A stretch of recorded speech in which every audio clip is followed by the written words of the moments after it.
ഞാൻ ഇന്ന് ഒരു പാലപ്പം ഉണ്ടാക്കുന്ന റെസിപ്പിയാണ് നിങ്ങൾക്ക് കാണിച്ചു തരാൻ പോകുന്നത്. ഞാൻ ഒരു പ്രാവശ്യം അപ്പം ബാറ്റർ ഉണ്ടാക്കിയിട്ട് അത് ചുടുന്ന നിങ്ങൾക്ക് കാണിച്ചു തന്നിട്ടുണ്ട്. പക്ഷെ അപ്പോൾ അതിൻ്റെ ആദ്യം തൊട്ടുള്ള റെസിപ്പീസ് അത് ഞാൻ ചെയ്യുന്നത് എങ്ങനെയാണെന്ന് ഫോളോ ചെയ്യണമെന്ന് അറിയണമെന്ന് എന്നെ കുറേ പ്രേക്ഷകർ പറഞ്ഞു.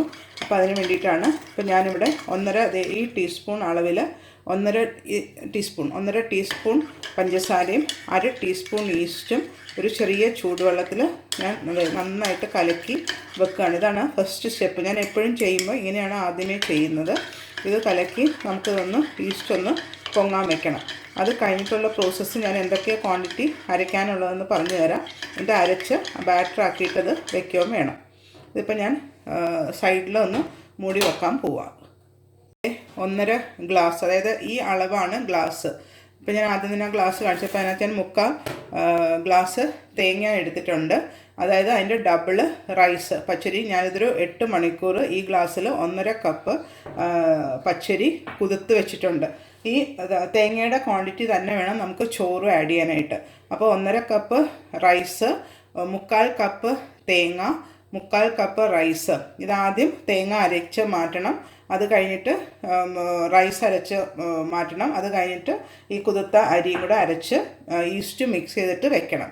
അത് കഴിഞ്ഞിട്ടുള്ള പ്രോസസ്സ് എന്താണെന്ന് ഞാൻ കാണിച്ചു തരാം. ഇത് അരച്ച് കഴിഞ്ഞിട്ട് മാവ് എങ്ങനെ ഇരിക്കുന്നതെന്ന് ഞാൻ കാണിച്ചു തരാം. അപ്പത്തിൻ്റെ മാവ് ഞാൻ റെഡിയാക്കി അരച്ച് വെച്ചിട്ടുണ്ട്. അതായത് 1.5 കപ്പ് പച്ചരി, 3/4 കപ്പ് ചോറ്, 3/4 കപ്പ് തേങ്ങ.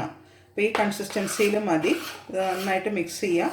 അതിൻ്റെ കൂടെ തന്നെ ഇവിടെ ഞാൻ ഈസ്റ്റ് നേരത്തെ വെച്ചിരുന്നത് ഇത് പൊങ്ങിയിട്ടുണ്ട്, നന്നായിട്ട് പൊങ്ങി വന്നിട്ടുണ്ട്, നിങ്ങൾക്കിപ്പോൾ കാണാം. ഇനി അത് ഇതിനകത്തോട്ട് ആഡ് ചെയ്യാം.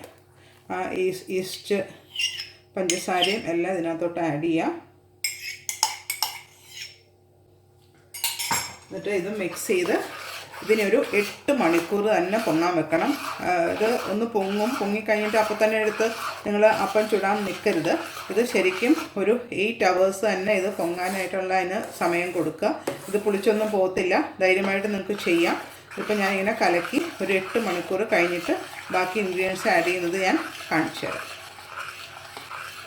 8 മണിക്കൂർ ഞാനിപ്പോൾ മാവ് അരച്ച് വെച്ചിട്ട് കഴിഞ്ഞ് ഞാനിപ്പോൾ തുറന്ന് നോക്കുവാണ്. അപ്പം ഒരുമാതിരിയൊക്കെ പൊങ്ങി വന്നിട്ടുണ്ട്. ഇതിനകത്തോട്ട് 3 ഇൻഗ്രീഡിയൻസും കൂടെ ആഡ് ചെയ്യണം. അതായത് കുറച്ച് ഉപ്പ്, ഒരു നുള്ള് ഉപ്പ്,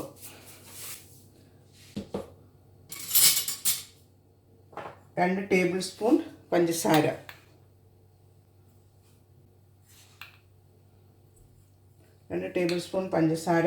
പിന്നെ 1/2 കപ്പ് നല്ല തേങ്ങാപ്പാൽ, അതും കൂടെ ആഡ് ചെയ്യാം. എന്നിട്ട് ഇത് നന്നായിട്ട് മിക്സ് ചെയ്യുക. മിക്സ് ചെയ്തിട്ട് ഇതെടുത്ത് ഫ്രിഡ്ജിനകത്തോട്ട് വെക്കണം. ഫ്രിഡ്ജിനകത്ത് വെച്ചിട്ട് പിന്നെ ശരിക്കും ഒരു 3-4 hours കഴിഞ്ഞിട്ട് ഉണ്ടാക്കുകയാണ് ഏറ്റവും നല്ലത്. ഒരു ദിവസം ഫ്രിഡ്ജിലിരുന്നാൽ അതിന് നല്ല സോഫ്റ്റ് ആയിട്ടുള്ള നമുക്ക് പാലപ്പം ഉണ്ടാക്കാൻ പറ്റും. പിന്നെ ഈ ബാറ്റർ വെച്ച് തന്നെ നമുക്ക് വട്ടയപ്പവും ഉണ്ടാക്കാം. അത് ഞാൻ പാലപ്പം ഉണ്ടാക്കി കഴിഞ്ഞിട്ട് ബാക്കിയുള്ള മാവ് വെച്ച് എങ്ങനെ ഉണ്ടാക്കുന്നതിനും കൂടെ നിങ്ങളുമായിട്ട് ഷെയർ ചെയ്ത് തരാം. ഇനിയിപ്പോൾ ഇത് ഞാനൊന്ന് മിക്സ് ചെയ്തിട്ട് ഫ്രിഡ്ജിനകത്തോട്ട് എടുത്ത് വയ്ക്കാൻ പോകും. അതെ, ഞാൻ ഫ്രിഡ്ജിൽ നിന്ന് അരച്ച് വെച്ച അപ്പത്തിൻ്റെ മാവ് എടുത്ത് നോക്കുക. കണ്ടോ, നന്നായിട്ട് പൊങ്ങി വന്നിട്ടുണ്ട്. ഇനി ഇത് നമ്മൾ ഒരു ബീറ്റർ വെച്ചിട്ട് ശരിക്കും അതിൻ്റെ ലംസ് ഒന്നും ഇല്ലാതെ നന്നായിട്ട് മിക്സ് ചെയ്യണം. കണ്ടോ, ബബിൾസായിട്ട് മുകളിൽ നല്ല നല്ലതായിട്ട് വന്നിട്ടുണ്ട് ബബിൾസായിട്ട്. ഇതാണ് കറക്റ്റ് നമ്മുടെ പാലപ്പത്തിൻ്റെ കൺസിസ്റ്റൻസി. ഫ്രിഡ്ജിൽ വെച്ചുകൊണ്ട് തേങ്ങയൊക്കെ ഇങ്ങനെ കുറച്ച് കട്ടിയായിട്ട് ഇരിപ്പുണ്ട്. അതൊന്ന് ഇതാക്കാനായിട്ട് ഒരു 1/2 മണിക്കൂർ ഫ്രിഡ്ജിൽ നിന്ന് എടുത്ത് വെച്ചിട്ട് അപ്പം ഉണ്ടാക്കിയാൽ നല്ല സോഫ്റ്റ് പാലപ്പം നിങ്ങൾക്കും ഇതുപോലെ ഉണ്ടാക്കിയെടുക്കാം. ഇനിയിപ്പോൾ ഞാൻ ഓരോന്ന് അപ്പം എങ്ങനെയാണ് ഉണ്ടാക്കുന്നതെന്ന് കാണിച്ചു തരാം. ഞാൻ ഒരപ്പത്തിൻ്റെ മാവ് ഒഴിച്ചു. അത് ഓൾമോസ്റ്റ് ആയിട്ടുണ്ട്. നിങ്ങൾക്ക് കാണാം, അരിയൊക്കെ നല്ല ബ്രൗൺ ആയി വന്നിട്ടുണ്ട്. ഞാൻ അടുപ്പത്തൊന്ന് മാറ്റി. ഇനി ഇതിനകത്തോട്ട് വേറൊരപ്പം ഒഴിക്കാൻ പോകും. ഇതിൽ 1.25 ടീസ്പൂൺ ഒഴിക്കണം. എന്നിട്ട് പതുക്കെ ഒന്ന് ചുറ്റിക്കണം. നമുക്ക് ഏത് സൈസിൽ അപ്പം വേണമെന്ന് വെച്ചാൽ ആ സൈസിൽ ചുറ്റിച്ചെടുത്താൽ മതി. മൂടി വെച്ചിട്ട് വേവിക്കാം. അപ്പം നമ്മുടെ ഒരപ്പം കൂടെ റെഡി ആയിട്ടുണ്ട്. ഞാനതിനെ പതുക്കെ എടുക്കുക. ആ സൈഡൊന്ന് വിടിയിച്ചിട്ട് അതിന് ഇങ്ങനെ എളുപ്പം വിട്ടു പോകുന്നുള്ളൂ. ഇങ്ങനെ നമുക്ക് എല്ലാ അപ്പവും ഉണ്ടാക്കിയെടുക്കാം. അത് കഴിഞ്ഞ് ഞാൻ പ്രസൻറ്റ് ചെയ്യുന്നതും കൂടെ കാണിച്ചു തരാം.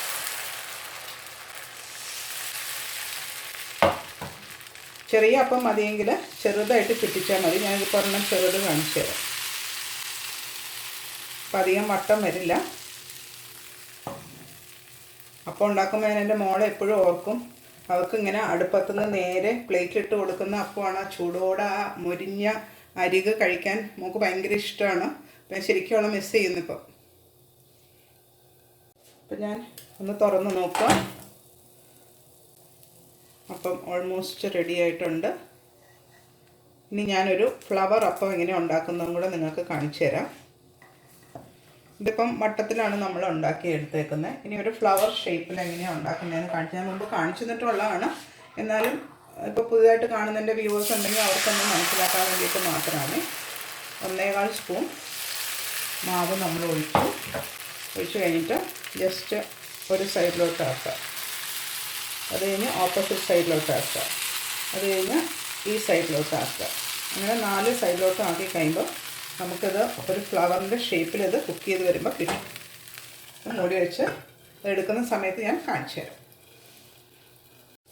അപ്പം നിങ്ങൾക്ക് കാണാം ആ ഫ്ലവർ ഷേപ്പിൽ അപ്പം റെഡി ആയിട്ടുണ്ട്. ഞാനതിനെ എടുക്കുക. നല്ല സോഫ്റ്റ് അപ്പമാണേ. അത് അതിൽ നിന്ന് വിട്ട് കിട്ടാൻ തന്നെ നല്ല പാടാണ്. ഇങ്ങനെ നമുക്ക് എല്ലാ അപ്പവും ഉണ്ടാക്കിയെടുക്കാം.